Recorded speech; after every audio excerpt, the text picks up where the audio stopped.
Aussi réunis pour l'inauguration de cette chapelle des pénitents noirs que l'on veut vouer à la propagation de la culture.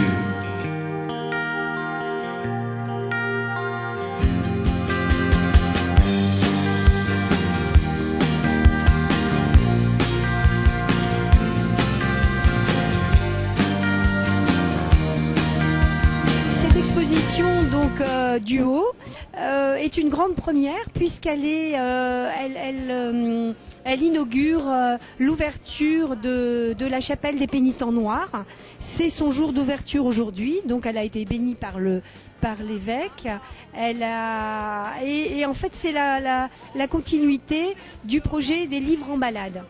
Alors il s'agit en fait de recevoir tous les livres de la population et pour ça nous sommes le samedi matin de 10h à midi sur la place de l'église et là les personnes nous apportent des livres sur lesquels on met des stickers et après nous les mettons en circulation en balade.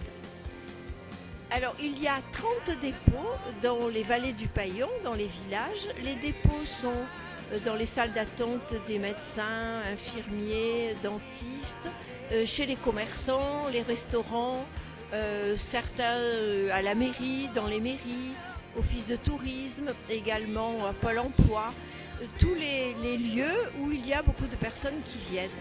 Le succès est évident parce que nous avons recueilli plus de 1000 livres et tous les samedis, notre stand a beaucoup de succès sur la place du marché et on peut même dire que c'est un embryon de café littéraire.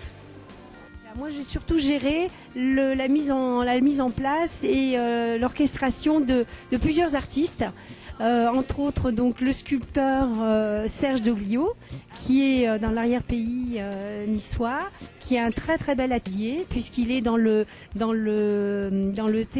gare du téléphérique de Reims-Place, un grand atelier qui lui permet justement de stocker toutes ces pièces qu'il soude. Ensuite, il y a également Slobodan, donc qui est une figure niçoise, puisqu'il a sa galerie dans le Vieux-Nice, et il a ce petit personnage bleu qui est sur toutes ses toiles, qui derrière cette apparence un peu naïve transmet beaucoup de messages d'amour, d'amitié, de solidarité et de partage. Je fais pas mal de sujets sur le thème du livre.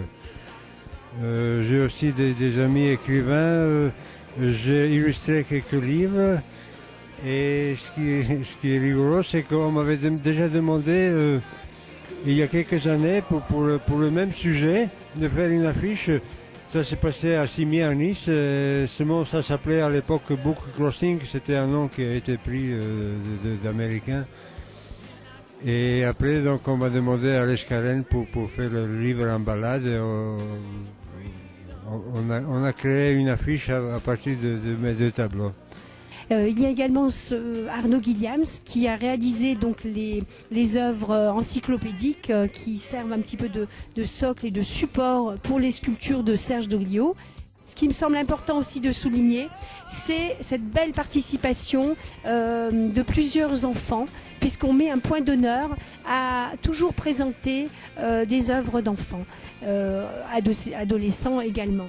Et là, pour l'événement, on a fait un appel à projet participatif auprès de plusieurs écoles qui ont répondu présents, et entre autres 3 classes de l'école Saint-Exupéry de l'Escarène et mes ateliers également de Blanche de Castille. Ils ont réalisé un marque-page, il y avait un format imposé, 5/20 cm, et ils sont vendus en faveur de la défense du patrimoine, la Fondation du patrimoine, pour continuer à restaurer cette chapelle qui est encore en activité, qui a ses activités religieuses, qui est encore vouée au culte, mais qui s'ouvre à l'art, puisque dorénavant il y aura des expositions artistiques avec performance d'artistes, et donc l'exposition du haut est la première de la série.